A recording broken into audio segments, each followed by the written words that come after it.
ہاں میری انجو، وہ تلخی سے مسکرایا۔ اللہ گارنٹی دیتا ہے کہ سیلف ڈیفینس میں کیے جانے والے قتل پہ گناہ نہیں ہے۔ قانون گارنٹی دیتا ہے کہ سیلف ڈیفینس جرم نہیں ہے، مگر کوئی یہ گارنٹی نہیں دیتا کہ اس کا غم نہیں ہوگا۔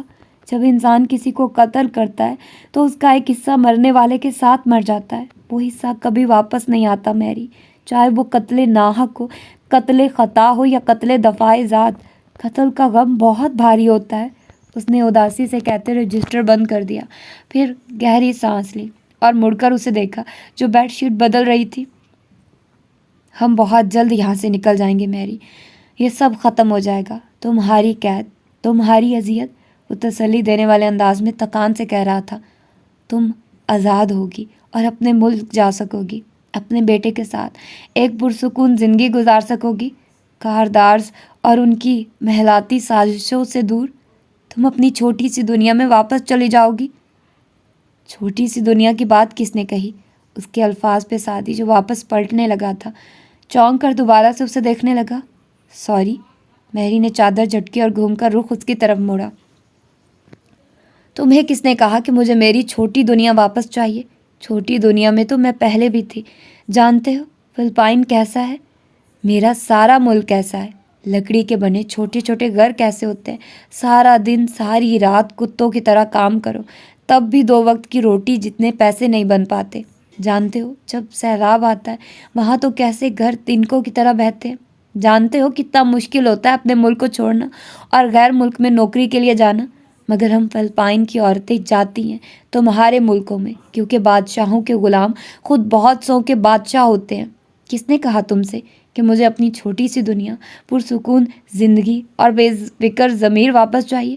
مجھے اپنی جاب واپس چاہیے تھی سعدی یوسف، مجھے اپنا مقام واپس چاہیے تھا۔ میں اس محل کی ملکہ تھی، وہاں میرا حکم چلتا تھا، میری اتھارٹی تھی۔ فلپائن کی بھوک اور غربت، خوف اور ظلم میں اپنے بچوں کو بڑا کرتے میں نے ایک خواب دیکھا تھا، پیسے کا، اونچے محل کا۔ میں تمہارا ساتھ اس لیے دیتی رہی کیونکہ تم نے مجھے میری پوزیشن واپس دلانے کی امید دلائی تھی۔ تمہارے ساتھ بھاگنے کا مطلب ہے میں تا عمر مفرور رہوں گی۔ بول بول کر وہ ہانپنے لگی تھی، چہرہ لال بھبوکا ہو رہا تھا اور آنکھوں میں پانی تھا۔ سعدی انہیں اداس نظروں سے اسے دیکھے گیا۔ ہم جمعرات کی رات یہاں سے بھاگ رہے ہیں، خاور میرے کمرے میں آئے گا اور ہم مل کر گارڈز پہ حملہ کریں گے۔ اگر تم نے چلنا ہو تو بتانا۔ سنجیدہ، نپا تولا لہجہ اور 2 ٹوک انداز تھا اس کا۔ میری عجیب سی کیفیات میں گھری اس کو دیکھتی رہی، پھر دروازہ زور سے بند کر کے باہر نکل گئی۔ وہ فیصلہ کر چکی تھی، مجھے جو بھی دشمن جا ملا وہیں پختہ کار جفا ملا۔ نہ کسی کی ضرب غلط پڑی، نہ کسی کا تیر خطا ہوا۔ وہ گھر آئی تو انیکسی کی طرف جاتے مسز جواہرات کے کمرے کے پچھلے برآمدے پہ نظر پڑی۔ جواہرات وہاں اسی سرخ سکارف والی لڑکی کے ساتھ بیٹھی تھی۔ زمر نے خاموش نظر اس پہ ڈالی اور اپنے برآمدے کی سیڑھیاں چڑھنے لگی۔ دروازہ کھولا تو حنین کھڑکی کا پردہ ہٹا کر تیکھی نظروں سے باہر جھانک رہی تھی۔ زمر اس کے ساتھ آ کھڑی ہوئی۔ یہ فارس سے ملنے کورٹ آئی تھی۔ فارس نے کہا یہ اس کی گرل فرینڈ ہے۔ حنین نے ابرو بھنچے خفگی سے باہر بیٹھی لڑکی کو دیکھا۔ I don't like her. Me too. زمر کے لبوں سے نکلا۔ Me three. اسامہ پیچھے سے آ کھڑا ہوا تھا، وہ دونوں پلٹی۔ تمہیں کیا مسئلہ ہے اس سے؟ مجھے ایسی خوبصورت لڑکی نہیں پسند جو قد اور عمر میں مجھ سے بڑی ہو، چہک کر کہتا اندر بھاگ گیا۔ زمر اور حنین نے ایک دوسرے کو دیکھا۔ ابھی خبر لیتی ہوں میں اس کی، ہنا دان پیستی اس کے پیچھے لپکی تھی۔ زمر مسکرا دی۔ سعدی، وہ کچھ سعدی کی طرح ہوتا جا رہا تھا، سبزہ اظہار کے اس طرف۔ برآمدے میں بیٹھی آبدار نے چائے کا کپ لبوں سے لگا کر ہٹایا اور سوچتے ہوئے پوچھنے لگی، یہ کون تھی؟ یہ اورنگزیب کے بھانجے فارس کی بیوی ہے۔ آبی کے دل کو کچھ ہوا مگر سنبھل کر بیٹھی رہی۔ دیکھنے میں بس ٹھیک ہے، فارس زیادہ اچھا ہے۔ ہمارے گھر آیا تھا تو میں نے دیکھا تھا۔ پسند کی شادی تھی کیا؟ سرسری سا پوچھا۔ جواہرات نے ہنس کر سر جھٹکا۔ میرج آف کنوینئنس، کاغذی شادی ہے، طلاق ہونے والی ہے، چند دن کا کھیل ہے۔ آبی سن رہ گئی مگر پھر بظاہر بہت سنبھلتے انداز میں پوچھا، کیا واقعی؟ وہ لڑکی اس سے نفرت کرتی ہے، انتقام کے لیے شادی کی تھی، آئے دن جھگڑے ہوتے ہیں۔ اب بھی اس کا کیس اس لیے لڑ رہی تھی تاکہ اس کو پھنسا سکے، مگر یہ راز ہے۔ آخر میں رازداری سے آواز ہلکی کی اور ہنس پڑی۔ اوہ، اس کا مطلب ہے کہ یہ شادی ختم ہونے والی ہے؟ آبدار کی آنکھوں میں خوشگوار سی حیرت چمکنے لگی تھی۔ بالکل۔ اچھا، تو تم کہہ رہی تھی کہ شیرو سے تمہاری کوئی بات نہیں ہوئی اس حوالے سے؟ جواہرات وہ بات کوریدنے لگی جس کے لیے اس نے آبی کو بلایا تھا، اور آبی مسکراتے ہوئے بظاہر سن رہی تھی، مگر اس کا دماغ کہیں اور تھا، شاید دل بھی۔ شادی کر لو آبی، آخر میں جواہرات نے کہا تھا۔ اس نے مسکرا کر کپ رکھا اور نرمی سے کہنے لگی، شادی زندگی کا سب سے بڑا جوا ہوتا ہے آنٹی، وہی لگانا چاہیے جہاں دل مانتا ہو۔ تو دل کہاں مانتا ہے تمہارا؟ دل؟ وہ پھر مسکرائی۔ اس مسکراہٹ میں خلوص بھی تھا، سادگی اور معصومیت بھی۔ بس کوئی ایسا ہو جو نڈر ہو، بہادر ہو، جس کو عاملِ تنظیم کو ہپنوٹائز کرنا آتا ہو، جس کے لیے میں بڑے سے بڑا خطرہ لینے کو تیار ہو جاؤں، بدلے میں صرف ایک کپ چائے کے لیے، جس کا ایک فکرہ دوسروں کی تقریروں پہ بھاری ہو۔ وہ بولے تو سب سنیں، وہ خاموش ہو جائے تو اس کی خاموشی بھی بولے۔ پھر ذرا مزید سنبھل کر بولی، اور جس دن ایسا کوئی مل گیا تو اس پہ لگا ان اویلیبل کا ٹیگ بھی اویلیبل میں بدل دوں گی۔ جواہرات کو اس کی باتوں نے چونکایا تھا۔ وہ ایسی باتیں کیا کرتی تھی۔ پھر وہ اٹھ گئی تو جواہرات بھی اندر چلی گئی، ادھر پودوں سے ہاتھ گزارتی، مدھم آواز میں خود سے باتیں کرتی۔ ایرانی لڑکی دور جا رہی تھی، سردی سے اس کی ناک سرخ پڑ رہی تھی، مگر سرمئی آنکھوں میں بے پناہ خوشی بھری چمک تھی۔ تبھی وہ رکی۔ سامنے فارس کار سے نکل رہا تھا۔ وہ اسے دیکھ کر مسکرائی۔ وہ نہیں مسکرایا، وہ محتاط تھا۔ ہیلو۔ وہ اس کے قریب آ رکی۔ فارس نے سر کے خم سے جواب دیا۔ دوپہر کا وقت تھا، انیکسی اور کثر کے ہر کھڑکی سے یہ منظر صاف دکھائی دیتا تھا۔ آپ کے اوپر میرا ایک ادھار ہے۔ چائے؟ اس نے یک لفظی استفسار کیا۔ جی ہاں، مسٹر اینڈ مسز فارس غازی میرے اور بابا کے ساتھ چائے پئیں گے۔ وقت اور جگہ میں ٹیکسٹ کر دوں گی۔ آپ کے پاس میرا نمبر ہے؟ فارس کار لاک کرتے ہوئے بولا۔ آپ کے پاس میرا ہے نا؟ مجھے ٹیکسٹ کریں گے تو میں محفوظ کر لوں گی۔ وہ مسکرائی تھی۔ فارس نے کار لاک کرتے سر کو خم دیا۔ ایک بری خبر بھی تھی۔ وہ ذرا ٹھہری۔ اس نے آپ کا بھیجا تحفہ استعمال کر لیا ہے۔ کل رات ایک گارڈ اپنی جان سے گیا ہے۔ اوکے، پھر جلد ملاقات ہوتی ہے چائے پہ۔ وہ ساتھ سے نکل کر چلی گئی۔ لاؤنج کی کھڑکی سے دیکھتی جواہرات نے بس سرسری ملاقات کو الیگ سلیگ سے زیادہ کچھ نہ سمجھا، اور زمر نے ناک سکڑ کر پردہ واپس گرا دیا۔ مگر ایک وہیں تھا جو چابی کی ہول میں لگائے وہیں ٹھہر گیا تھا، منجمد، شل، ششتر، پورے جسم کو کسی نے برف کے ڈھیر میں ڈال دیا تھا۔ سفید پڑتے چہرے کے ساتھ اس نے بدقت کار لاک کی اور پھر قدم اٹھاتا، بھاری قدم اٹھاتا، انیکسی کی طرف بڑھنے لگا۔ شادی، قتل، اس کا پورا جسم سنسنا اٹھا تھا۔ تجھ پہ کھل جاتی مری روح کی تنہائی بھی، میری آنکھوں میں کبھی جھانک کے دیکھا ہوتا۔ تقریباً 6.25 برس قبل وہ واقعہ ہوا تھا، جب اس نے اپنی زندگی کی ترجیحات طے کر رکھی تھی، اور اس لحاظ سے زمر کی یونیورسٹی چھوڑنے کے سال بعد اس نے ندرت سے کہا تھا کہ وہ زمر کے لیے رشتہ بھیج دے۔ ان 2 سالوں میں متعدد بار اس کے ذہن میں یہ وہم آیا کہ کہیں اس کے والدین اس کی کہیں اور شادی نہ کر دیں، مگر اتنا تو وہ جان گیا تھا کہ وہ جلے دودھ کے برے تجربے کے بعد یوں ہی کسی کو بھی اپنی بیٹی نہ دے دیتے۔ غور کرنے میں یا ہاں کرنے میں بھی مہینے لگا لیتے، اور اس کی لا علمی میں یہ سب ہو جائے، یہ ناممکن تھا۔ اسے خبر مل ہی جانی تھی۔ ندرت اس کی دلچسپی کا سن کر پہلے خوش ہوئی، پھر خاموش۔ وہ ان کی آنکھیں پڑھ سکتا تھا۔ وہ متحمل تھی۔ اتنے برسوں کے ناخوشگوار تعلقات کے بعد ان کو اپنی ساتھ سے امید نہیں تھی کہ وہ ان کے بھائی کو اپنی بیٹی کا ہاتھ تھما دے گی۔ خود فارس کو اگر اپنے بارے میں کوئی خوش فہمی نہ تھی تو کوئی احساس کمتری بھی نہ تھا۔ گو کہ اس نے ہمیشہ زمر کی عزت کی، احترام کیا، اسے خود سے برتر سمجھا، مگر اس نے کبھی خود کو کمتر نہیں سمجھا تھا۔ جس سادہ زندگی کی خواہش اسے تھی، اس میں ان پیچیدگیوں کی جگہ نہیں تھی۔ رشتہ بھجوانے کے چند روز بعد وہ آفس میں تھا جب حنین کا فون آیا۔ اس نے بتایا کہ زمر اسے ملنا چاہتی ہے، کوئی بات کہنا چاہتی ہے۔ وہ یوں ہی ایک بلاوے پہ چلے جانے کے حق میں نہیں تھا، مگر اسے انکار کرنا بھی اچھا نہیں لگا۔ وہ حنا کے گھر آ گیا۔ اسے امید تھی کہ زمر اس کے رشتے کے حوالے سے بات کرنا چاہے گی۔ اپنے دو ٹوک انداز میں سمجھداری کے ساتھ ترجیحات اور توقعات واضح کرے گی، مگر ایسا نہیں ہوا۔ وہ اس پرپوزل سے انجان لگ رہی تھی، وہ تو اپنی ناک میں پہنی اس لونگ سے بھی انجان لگتی تھی۔ کچھ روز قبل وہ ایک جیولر کے پاس کسی تفتیش کے سلسلے میں گیا تو اسے شو کیس میں سجی یہ ڈائمنڈ نوز پن اتنی خوبصورت لگی کہ وہ لیے بغیر نہ رہ سکا۔ بھیجتے وقت اپنا نام اس لیے نہیں لکھا کہ کسی اور کے ہاتھ لگ گئی تو تماشا نہ بن جائے۔ اس کو وہ پہنے دیکھ کر دل میں خوشگوار احساس اترا، وہاں مایوسی بھی ہوئی۔ وہ اس کی لکھائی نہیں پہچان سکی تھی، 1 سال پڑھا تھا وہ اس سے، کبھی تو نوٹ کی ہوگی اس نے فارس کی لکھائی، وہ تو فوراً پہچان لیتا اگر وہ نوٹ نہیں کر سکی۔ اور پھر جب وہ اپنے مدعے پہ آئی، اس کے سامنے صوفے پہ بیٹھے وہ اپنا مسئلہ بتانے لگی تو فارس غازی کے دل میں مزید مایوسی اتر گئی۔ وہ کسی ملزم کے بھائی کی ہراسمنٹ کی وجہ سے پریشان تھی۔ یہ اچھا تھا کہ ایک قریبی مرد رشتہ دار ہونے کے ناطے اس نے فارس پہ بھروسہ کیا اور اس کو اپنا مسئلہ بتایا، مگر یہ اتنا اچھا نہ تھا۔ وہ مدد کی حامی بھر کر وہاں سے اٹھایا، مگر دل میں ایک عجیب سا احساس جڑ پکڑنے لگا۔ وہ جانتی تھی اور جان کر انجان بنتے ہوئے اس کو آزما رہی تھی، یا وہ جانتی ہی نہیں تھی، مگر یہ کیسے ممکن تھا کہ اس کو رشتہ دیے اتنے دن گزر چکے ہوں اور زمر کے والدین جو ہر بات میں اس کی رائے مانگا کرتے تھے اس کو خبر ہی نہ دے۔ اگلی دفعہ جب وہ ندرت کے پاس گیا تو ان سے کہا کہ وہ زمر کی والدہ سے پوچھے، ہاں تو ہاں، نہ تو نہ۔ ندرت نے ایسا ہی کیا اور اپنی ساس کا جواب سن کر ان کے اندر تک خاموشی چھا گئی۔ زمر نے انکار کیا اور کہتی ہے کہ وہ فارس جیسے غصہ ور اور پتہ نہیں کیا کیا آدمی کے ساتھ گزارا نہیں کر سکتی۔ سیریسلی؟ وہ بچہ تو نہیں تھا کہ اس بات پہ یقین کر لیتا۔ 2 دن پہلے تک زمر اس سے مدد مانگ رہی تھی اور اب اس کو یہ سب کہے گی؟